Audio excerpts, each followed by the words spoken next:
রৌফ মুশফিকাকে পায়নি। তার বুক ভরা দুঃখ এখন একা সঙ্গী। মাঝে মাঝে তার মাথায় এক অদ্ভুত ভয়ঙ্কর চিন্তা আসে। সেভাবে সব শেষ করে দেবে, নিজেকেই শেষ করে দেবে। কিন্তু সঙ্গে সঙ্গেই আরেকটা ভাবনা তাকে থামিয়ে দেয়। এটা তো পাপ কাজ। কেন আমি এমনটা করব? আর কার জন্য করব? সে কি সেই মেয়ের জন্য নিজের জীবন নষ্ট করবে যে তার ভালোবাসাকে উপেক্ষা করেছে? না, এটা সে করবে না। হয়তো একদিন সে মুশফিকার চেয়েও ভালো কাউকে পাবে।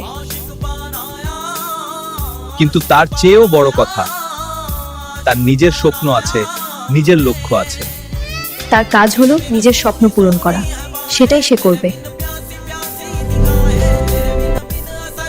আমার তাকে দরকার নেই।